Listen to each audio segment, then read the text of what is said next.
સોરઠની સંતભૂમિ એટલે ગરવા ગિરનારની ગોદમાં સમાયેલ નરસૈયાની નગરી જૂનાગઢ. આ ઐતિહાસિક નગરીના આંગણામાં આજે 7મી નવેમ્બર 1875ની અંદર આ આખું એક ગીત બંકિમચંદ્ર ચટ્ટોપાધ્યાયજીએ આ બનાવ્યું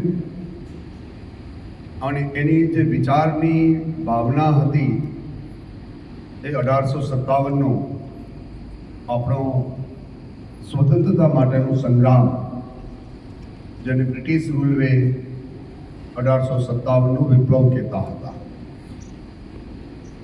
અને બંકિમચંદ્ર એક સારા લેખક હતા, સાહિત્યકાર હતા. સાથે સાથે એ બ્રિટિશ રૂલની અંદર એ ડેપ્યુટી કલેક્ટર પણ હતા. એટલે એક ઓફિસર તરીકે આનંદ પ્રમાદ સત્તામાં હોય, લોકો કાયમ હોય, અપવાદરૂપ સંજોગોમાં જ લોકો નથી હોતા.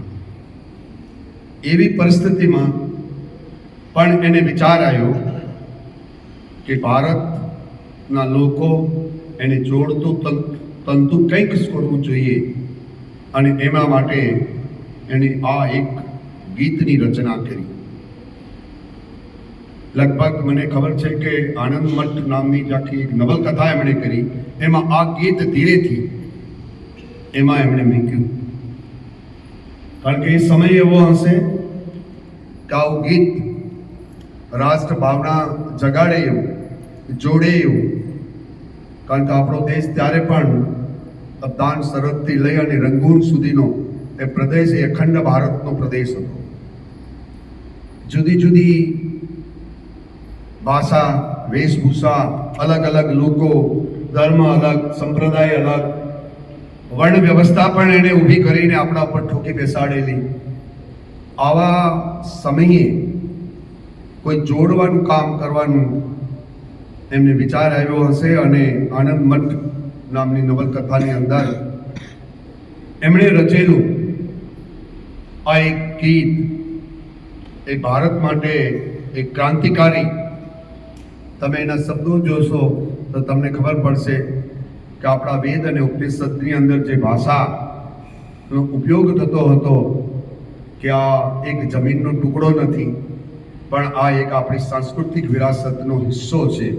આ આપણી માતૃભૂમિ છે, અને આપણે પૃથ્વીને પણ વેદોની અંદર માતાનો દરજ્જો આપ્યો છે.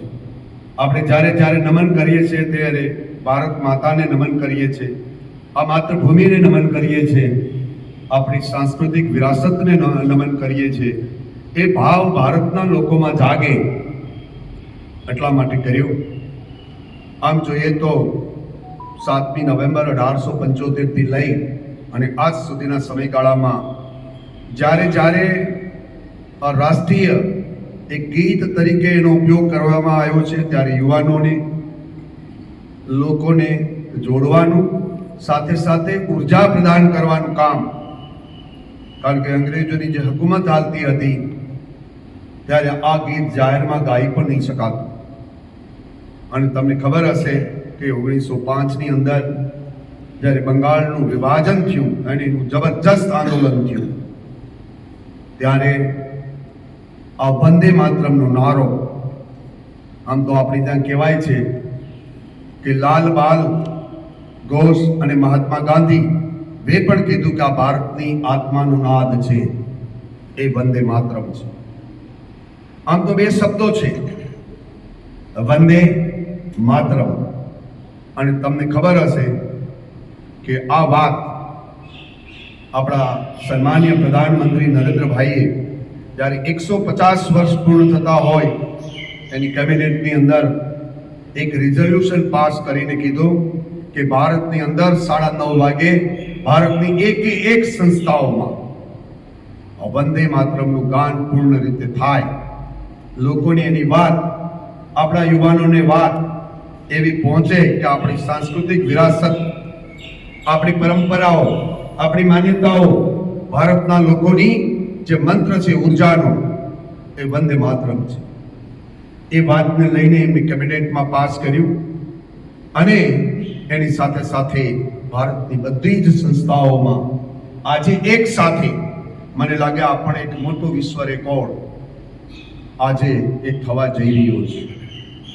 તમને ખબર હશે કે 1905ના વિભાજન પછી ગુજરાતની અંદર 1906 ની અંદર એ પહેલી વખત જ્યારે સ્વદેશી મુવમેન્ટ શરૂ થઈ ત્યારે પહેલી વખત વંદે માતરમ ગાનની શરૂઆત પણ ગુજરાતની અંદર 1906માં થઈ. આપણે પણ ગુજરાતના લોકો આમ જો તો તમને ઉપર કાશ્મીરથી કન્યાકુમારી અને ગુજરાતથી છેક પૂર્વના આપણા પ્રદેશો સુધી અખંડ ભારતની અંદર વંદે માતરમનો નારો એ ભાઈચારાનો નારો છે, ઉર્જાનો નારો છે, એક દેવી શક્તિનો નારો છે અને એ બધી જ વાતને તમે આ વંદે માતરમ એક રાષ્ટ્રીય ગીત તરીકે એ ખૂબ આગળ એને લીધો છે. મિત્રો, આપણા યુવાન પેઢીને આ આખું ગીત પણ ગાવું હોય તો બે લીટી જ ગાય છે. એ વખતની આઝાદી પછીનો જે સમયગાળો છે એ સમયગાળાના જે રાજકર્તાઓ હશે એને વંદે માતરમ અને રાષ્ટ્રીય ગાન આપણું એ જનગણ મન અધિનાયક રે આ બંનેની વિભાવના બંધારણની અંદર એનો સુધાર થયો. આજે પણ ભારતના અમુક લોકો જે છે એ આની અંદર પણ આ રાષ્ટ્ર ભાવનાનું ગાન છે છતાં પણ એમાં શંકા કરે. આની અંદર કોઈ જાતિ નથી, કોઈ ધર્મ નથી. ભારત જે ઉપખંડ છે આખો અખંડ ભારત એની અંદર ધર્મ જાતિ આ બધાથી પર થઈને એમણે કીધું છે કે આ ધરતી અંદરથી જે ઉર્જા આવે છે એ માં તારી છે, હું તારું બાળક છું, તારી શક્તિ છે, એટલે એ શુક્લામ શુક્લામની વાત કરે છે. આવી વાતને પણ લોકો જુદા જુદા માર્ગે દોરી ન જાય. સાચો આપણો ઇતિહાસ આઝાદીની લડાઈમાં 1857માં આપણે એ પૂરી તાકાત સાથે અંગ્રેજોને કાઢવા માટેની આખી પ્રક્રિયા કરી, પણ કંઈક લોકોના કારણે અને થોડીક આપણી જે તંતુ બાંધવો જોઈએ એની બંધાણો હોય અને 90 વર્ષ પછી જ્યારે 1947માં આઝાદી મળી ત્યારે કોઈ એક નથી આમાં. તમને ખબર હશે કે આ નારાને કારણે શું થયું. 1906 પછી જ્યારે જ્યારે આપણા શહીદો થયા, એ ભગતસિંહ હોય, સુખદેવજી હોય, એ કોઈ પણ લોકો યુકેની અંદર પણ માછડે ચડતા ચડતા પણ ભારતનો એક નાનામાં નાનો યુવાન 20-25 વર્ષના યુવાન જ્યારે માછડે લઈ જાય ત્યારે કરગરે નહીં પણ એને બોલતા જાય વંદે માતરમ, વંદે માતરમ, વંદે માતરમ.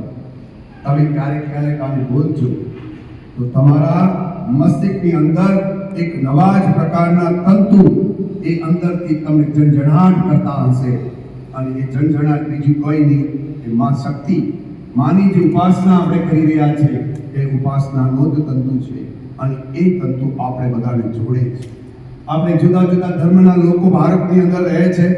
ભારત એક સહિષ્ણુ દેશ છે અને જ્યારે આપણે $4.5 ટ્રિલિયન આર્થિક મહાસત્તા તરફ આગળ વધી રહ્યા છે ત્યારે દુનિયાની તાકાતો આપણી સામે એકદમ જુદી રીતે જોઈ રહી છે. એનો દબાવ તમે એક એક વસ્તુમાં જોઈ રહ્યા છો. ત્યારે ભારતને જોડવું, ભારતને એક કરવો અને આપણે બધા એક હશું તો એક રાષ્ટ્ર શ્રેષ્ઠ રાષ્ટ્ર. ભારતે આત્મનિર્ભર ભારત બને અને જ્યારે વિકસિત ભારતની જે વિભાવના છે એની અંદર પણ વંદે માતરમનો જો તંતુ છે આપણો જોડવાનો, એ તંતુ જો આપણે બધા ભેગા થશું તો મને લાગે છે કે જ્યારે વિકસિત ભારતની વિભાવના 2047માં જશો ત્યારે $30 ટ્રિલિયન ઇકોનોમી હશે. તમને મને કહેતા એ આનંદ થાય છે કે 2014માં જ્યારે શાસન વ્યવસ્થા નરેન્દ્રભાઈએ સંભાળી ગુજરાતના બરોડા પુત્રે ત્યારે આપણી ઇકોનોમી 2.17 ટ્રિલિયન $2 ટ્રિલિયન હતી. 2024માં જ્યારે ડેટા કહે છે IMFના ઇન્ટરનેશનલ મોનેટરી ફંડના કે અત્યારે આપણી ઇકોનોમી 4.37 ટ્રિલિયન થઈ. ડબલ 10 વર્ષમાં થઈ. હવે પછીના 10 વર્ષમાં એની ઓર ડબલ થશે. ડબલને તમે ગણજો તો 2047માં એક $30 ટ્રિલિયન ઇકોનોમી થશે. આજે અમેરિકા $30 ટ્રિલિયન ઇકોનોમી છે દુનિયાનું શોષણ કરે છે અને જગત જમાદાર થઈને બેઠા છે. આપણે દુનિયાને સ્વીકાર કરીએ છીએ, ભાઈચારો કરીએ છીએ, સહિષ્ણુ છે, બીજા આપણી સાથે રહીને આપણે આખું વિશ્વને એક કુટુંબ માનીએ છીએ. એની કુટુંબની વ્યવસ્થા જુદી છે, એની તો ન્યુક્લિયર છે. એના બાપને દીકરો બેયનું ઠેકાણું નથી અને સલાહ દરરોજ ભારતને આપે છે કે આમ કરાય ને આમ ન કરાય. આપણે 142 કરોડનો દેશ છે. આપણી અંદરની જે અખંડિતતા છે, આપણી અંદરની જે જ્વાળા છે, આપણી હિંમત છે, આપણું શૌર્ય છે. અમેરિકાનું પ્રેસિડેન્ટની માતાએ એમ કીધું કે ભારતમાંથી શું લાવજો, તો કીધું કે મેવાડની ધરતીમાંથી થોડીક માટી લઈને આવજો. એ માટી એટલે માની શક્તિની ઉપાસના, એ આપણું વંદે માતરમ છે. એવી જે ધરતી છે એના તમેનું સંતાન છે. આપણે બધાએ ભેગું થઈને નાના મોટા મતભેદો ભૂકીને ધર્મના વિશેની વાતો ખોટી કરી ન કરીને એક માનવ ધર્મ, એક રાષ્ટ્ર ધર્મ, આનાથી વિશેષ કોઈ ધર્મ હોતો નથી. માનવતા જેનામાં નથી, એ માનવ ધર્મ નથી, તો એ રાષ્ટ્રનું કંઈ કલ્યાણ કરી શકે નહીં. એવા સમયે જ્યારે આ રાષ્ટ્રીય ગીત વંદે માતરમ એની આપણે આખા જ ભારતના 142 કરોડ લોકો આજે ઉજવણી કરી રહ્યા છે. તમને બધાને પણ કહું કે યુનિવર્સિટી પણ આજે આમાં સહભાગી થઈ. આપણે બધા મૂળ મંત્ર છે આપણો બંકિમચંદ્ર ચટ્ટોપાધ્યાયજી તો એક વાત મૂકી, એ ભાવના એ ભારતની ભાવના હતી, એ વ્યક્તિગત ભાવના નહોતી, એટલે એમણે મૂકી. તો મને લાગે છે કે આ દિવસે આપણે બધા 150 વર્ષે પણ એ શબ્દ હજી તમારા અને મારામાં એક શક્તિની સંચાર કરી રહ્યો છે.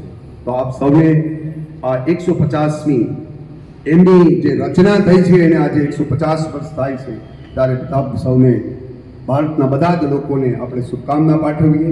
એનો નારો છે એને જીવતો રાખીએ. 200 વર્ષે, 250 વર્ષે, 500 વર્ષે પણ જે મેવાડનો નારો હતો માતૃભૂમિનો, એ રાણા પ્રતાપનો, શિવાજીનો, એ જ નારો એ બંકિમચંદ્ર ચટ્ટોપાધ્યાયજીના મનની અંદર પણ એ જ નારો હતો. આપણે બધા ભેગા થઈએ અને રાષ્ટ્ર કલ્યાણ માટે સંમલિત થાય. ભારત માતા કી જય, વંદે માતરમ.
આ સંકલ્પ લઉં છું કે મારા રોજિંદા જીવનમાં વધુમાં વધુ ભારતીય વસ્તુઓનો ઉપયોગ કરીશ અને આયાતી વસ્તુઓને બદલે વૈકલ્પિક એવી વસ્તુઓને જ અપનાવીશ. ઘર, કાર્યસ્થળ અને સમાજમાં ભારતીય વસ્તુઓને પ્રાથમિકતા આપીશ. ગામ, ખેડૂત તથા કારીગરોનું સમર્થન કરી સ્થાનિક ઉદ્યોગોને પ્રોત્સાહન આપીશ. યુવાનો અને બાળકોને સ્વદેશી અપનાવવા માટે પ્રેરણા આપીને નવી પેઢી સુધી તેનું મહત્વ પહોંચાડવા પ્રયાસ કરીશ. પારિવારિક અને સામાજિક જીવનમાં ભારતીય ભાષાઓનો પ્રયોગ કરીશ. પર્યાવરણ પ્રત્યે સજાગ રહીને સ્વદેશી અને પ્રકૃતિને અનુકૂળ તેવા ઉત્પાદનોનો ઉપયોગ કરીશ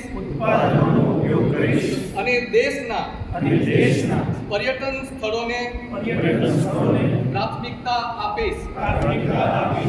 જય હિન્દ.